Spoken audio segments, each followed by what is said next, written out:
Hey everyone, I'm Spiderman 991 here, back for my weekly comic book review. These comics came out May 21st, 2014. Let's get started from the only Image comic I ever get. Invincible number 111. Robot has begun his plan for a global takeover. Pretty much, Invincible goes to the Pentagon to talk to Cecil, tells him like something's not right with Robot. He tried to kill me and scram me in an alternate dimension.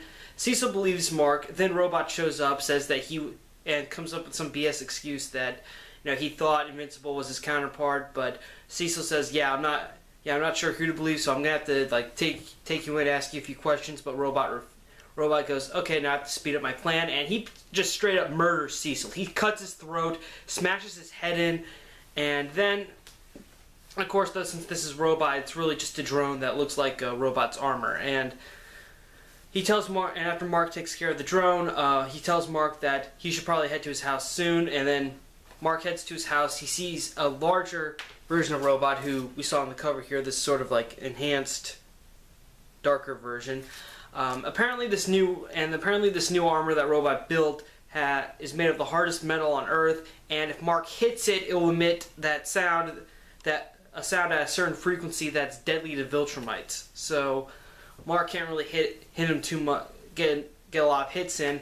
Fortunately, though, Eve is able to use her powers to crush the robot's head, but unfortunately, during the battle, her right leg is amputated, and Mark has to get. And then Robot drops a bomb in the house. Thankfully, Mark gets Eve out of there, and he gets her all the way to Omni-Man's moon base so that he can get her help immediately. Since she's bleeding out, she just used her powers, so that's harmful to the baby. And that's pretty much what happens in Invincible 111. Okay. Pretty much Invincible in this issue, it proves once again that this is probably one of the most violent superhero books out there. I'm not gonna lie. If there's such a thing as too violent for you, I do not recommend Invincible, but if you don't mind the violence, I highly recommend Invincible. It's actually a very great story. Where it's not really a traditional superhero book. Anything can happen. In this case, Robot trying to take over the world, and Robot even compares himself to Dinosaurus and asks to what Mark did. Mark's partnership with Dinosaurus a couple of issues ago. But Mark refuses to believe Robot, and pretty much that leads to the whole fight thing. But yeah, Invincible number 111, definitely great. Really strong issue. They are definitely taking this book in a new direction now. I highly recommend you check out Invincible. If you haven't been caught up on it, I think you should probably read the last couple of trades just to understand what's going on. Okay, now it's time for DC with Batman Eternal number 7. This is pretty much Batman deals with Professor Pig's Dollatron army that after his lab was attacked from the huge explosion at the end of last issue.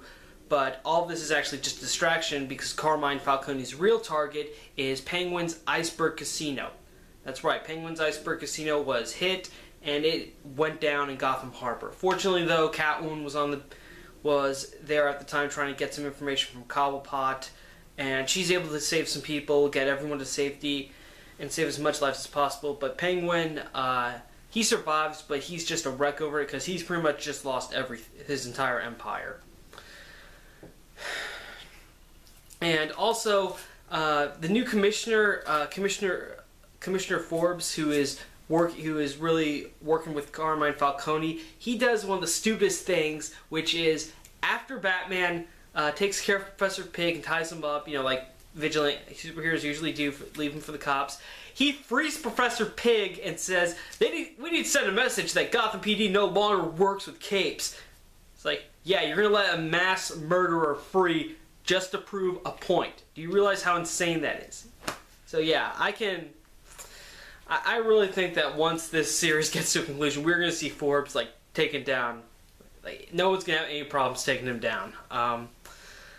But yeah, overall, Batman Eternal, this issue was definitely a step up from the last one. Now Carmine Falcone is starting to make his moves to try to retake Gotham again. So still interesting to see about that. Also, what is the Penguin going to do? Because Penguin's a very vengeful guy. So obviously he'll think of something to take care of Falcone.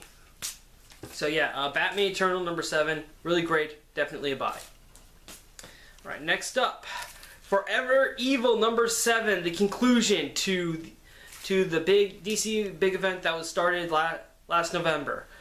Okay, I really don't want to get too much into it because of spoilers, but needless to say, if you've been reading Forever Evil like at all, you need to get this issue because a lot of stuff happens in it. And let me just say that yes, Lex Luthor is the one to save the day. I don't want to say how, but he pretty much saves the day. And at the end, and this is what proves that Jeff Johns is a good writer, especially with Luthor, because he actually makes you believe Luthor has changed. I'm not gonna lie. I don't think Luthor has changed fully. He does. I think his desire to now do stuff for the greater good, like joining the Justice League, that is genuine, but it's all for his own ego, and he even admits that in the next comic I'm going to get into. But yeah, pretty much this concludes a lot of things. Lex Luthor is now pretty much a hero in the public eye. The Justice League is free from the Firestorm Matrix. Also, we get two characters in their New 52 debut. We get to see Ted Kord, and also the person who was actually responsible for the destruction of Earth 3. So that's something. You should definitely check out. But yeah, still very incredible issue. I mean, like I said, Jeff Johns is an amazing writer, and yes, Luthor is the protagonist of Forever Evil, and he just does a good job getting Luthor's thoughts out there and describing what he does. I mean, just seriously, if you like Lex Luthor, I definitely recommend getting Forever Evil and picking this up because it's fantastic. Definitely my pick of the week. Forever Evil number 7, my pick of the week. Alright, next up, Justice League number 30. This is, well, obviously the issue where Luthor tries to join the Justice League. Let me just say that also you shouldn't read this unless you've read Forever Evil number 7. Pretty much Luthor now tries to gain favor with the Justice League by giving them a new satellite base, and also bringing Shazam to their attention, saying that he'd be perfect on the team too. And also earlier in this issue we have Clark Kent and Bruce Wayne talking to each other, where Clark is saying how he doesn't believe Luthor's changed, but Bruce is saying like, yeah, I think he actually is. And so there's that. So that was an interesting conversation. But yeah, so Justice League number 30. Pretty much everything that happens in here is pretty much an epilogue, sort of acts as kind of an epilogue or an aftermath to the main Forever Evil story arc, at least for the Lex Luthor side of things. But yeah, overall, Justice League number 30, definitely great. I only recommend it, though, if you've read Forever Evil number 7, just to be on the safe side. But yeah, if you got Forever Evil number 7, then I definitely recommend you, if you're able to, get Justice League number 30 to complement that. Alright, next up, time for Marvel with all-new X-Factor number 8. Pretty much, Cypher is not dead, as we thought last issue. He's just incredibly dehydrated, because apparently the young mutant they met has the ability to drain the moisture out of any person or thing, and so she's just severely dehydrated. Doug, fortunately, X-Factor is able to help her reverse her own power's effect and restore Doug to full hydration. And afterwards, though, Harrison Snow, the benefactor and CEO of Serval, and also X-Factor's boss, shows up to speak to the girl's father, Scott Dekai. Yeah, I wrote that down, and pretty much convinces him to let them take his daughter from him, because he knows that he hates all mutants, and the only reason he kept her locked up is because she's a mutant. So, Snow is somehow able to convince this guy to completely turn against his daughter and say that he no longer thinks of her as his daughter because she's a mutant, and that gets her to leave. And apparently, right as Snow's about to leave, Snow says, "You did the right thing. I hope you know what this means," and leaves the impression that that Snow is playing to something greater here. And that's pretty much what happens in X Factor number 8. All I can say is that this was something that was short, wasn't exactly as thrilling as like the first story arc where we got all the new team members together, but this is pretty much the set. I think the whole point of this issue and the last one were just to kind of give us the impression that Harrison Snow is up to something and that he's probably going to be the big bad of the series, or something's going to happen where X Factor is going to find themselves going up against Serval and Harrison Snow because he has something planned. We just don't know what it is yet, and it involves mutants, of course. So, X Factor number 8, I would really just say borrow it from a friend. Alright, next up, Amazing Spider-Man number 2. So pretty much, this issue is pretty much mostly just Peter Parker telling people that he was replaced by Doc Ock. First, Anna Marie, he tells her that it was really Doc Ock she was falling in love with, and they talk about their circumstance, about what went on and such, and she agrees that they really technically shouldn't be together, and also she decides to help Peter out at Parker Industries to help fill him in on what Otto was building and how everything works and stuff. So that's really nice of her. And also she bakes him some cookies which he uses to go back to the Avengers. And so Spider-Man talks to the Avengers, explains the whole mind swap. Captain America, of course, has Iron Man run a bunch of tests to be sure.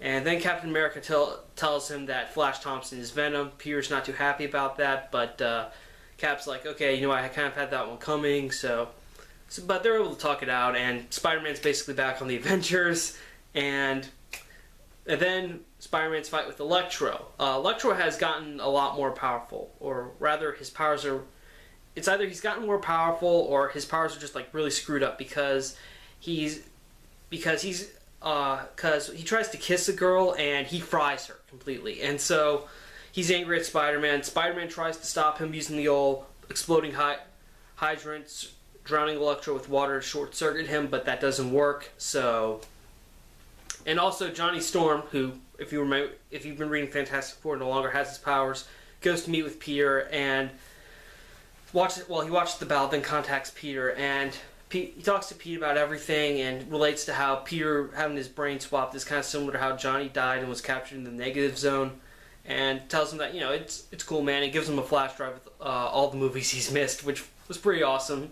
And also back in Parker Industries, after Peter talks with Johnny, Peter heads back to Parker Industries where he tells him that we're going to stop all the current projects we're doing right now and we're going to focus on a way to capture Electro and also build a new supervillain prison for New York City. So yeah, okay, definitely a good issue. I like the moment where Peter talks to Johnny about all this, and you know, it kind of reminds us that Johnny Storm and Peter Parker are really best friends. Also, the thing with the Avengers felt kind of, well, to be honest, it felt a little rushed. And Anna Marie, of course, she's okay with this. I don't think she's completely cool with Peter because obviously she fell in love with him, or at least someone wearing his face, metaphorically speaking. So I think eventually this might blow up. So I mean, right now Anna Marie seems to be cool, but I think eventually this is going to blow up in her face and she's going to storm out and stuff. So I don't know. Only time will tell with that. Also, like Amazing Spider-Man 2, Electro just feels like he's just sort of there. Like that was the only point of this, was just that he's kind of there. I mean, yeah, his powers are messed up because of the whole Superior 6 story arc that happened in Superior Team Up, but I don't know. It just doesn't feel like right now the story is really more focused on establishing Peter back as the Amazing Spider-Man rather than on Electro himself, which I agree. I think that is kind of there, but overall, I do like this issue. Had a lot of great moments with Peter trying to reconnect with people, try to figure out how to get out of the mess, how to navigate his way through the life Otto Octavius established. So, yeah, overall, I would say Amazing Spider-Man, definitely a buy. Alright, next up, Amazing X-Men number 7. Pretty much, this issue is just a one-shot tale that features Firestar and Iceman teaming up with Spider-Man to go help protect an alien baby. So I would say only buy this if you're a fan of Spider-Man and His Amazing Friends cartoon. If not, you can just skip this. Okay, last comic, Daredevil number 3. Matt Murdock is actually last issue. Matt Murdock was captured by the Shroud. Matt is able to calm Shroud down, and they're both able to figure out a plan to get into the Owl's compound. The Owl, who's apparently trying to take over all of crime in San Francisco. So the next day, Matt Murdock just pretty much walks up to the front gate of Owl's compound, and he pretty much goes in. Owl lets him in, lets him come to his secret chamber or whatever, and Matt acts like he's just there on legal business as a lawyer and delivering a subpoena, but it turns out not a real subpoena, and the Shroud comes in and is able to get a shadow dagger right to the Owl's neck. So obviously, meaning Matt was the misdirection and Shroud was the attacker. However, though, right when Shroud has Owl in his grasp, Owl is able to get Shroud to loosen up by saying, "I know where Julia Carpenter is. I can help you find her and reunite her with you. All you have to do is help me destroy Daredevil." And so Shroud's like, "Wait, is he lying?" And he asks Matt this, and Matt's like worried, "Oh no, he's gonna betray me for this." And Matt's trying to talk sense to him, tell him like, Owl is probably messing with you. He's gonna do something, and Shroud's not listening. Owl also says that he doesn't lie, but Shroud asks Matt, "Is he lying?" And Matt says no. So Shroud surrenders, and Owl then opens up the floor beneath Matt Murdock to a pit of fire. Also, a little bit of a side scene. Foggy Nelson leaves his safe house and in disguise to go check in on Kristen McDuffie, since Matt has been missing for about a day. And of course, Kristen's really mad at Foggy for leaving because he's supposed to be dead. And she says that the only people that know he's alive are Matt, herself, Foggy's oncologist, and Henry Pym. Okay, Daredevil number 3, definitely a buy. I'm having a good time with this series. It's definitely interesting. Also, we're getting the Owl back, who's definitely a well-known foe of Daredevil, so that should be interesting. And also, Julia Carpenter, Spider-Woman, aka the new Madam Web. Wonder how that's going to play out for the Shroud. Who knows? Maybe that'll be covered in this series. Maybe it'll be covered in Spider-Man. Not entirely sure, but overall, it looks a little interesting. So yeah, if you have been enjoying Mark Waid's Daredevil, I say definitely stick around. Also, if you haven't tried it yet, get this issue because it's awesome. Okay, that's it for my comic review this week. Thank you for watching. Thank you for watching my video. Check out some of my other reviews. I also do graphic novel reviews, Power Ranger Morphers, all that stuff. Follow me on Twitter and self-promotion. And also tomorrow, or rather midnight tonight, XMen Days of Futures Past comes out. I cannot wait to see that movie. It looks awesome. And in August we have Guardians of the Galaxy coming out. Can't wait to see that. So yeah, again, thanks for watching. I'm Spiderman 1991 saying see you later.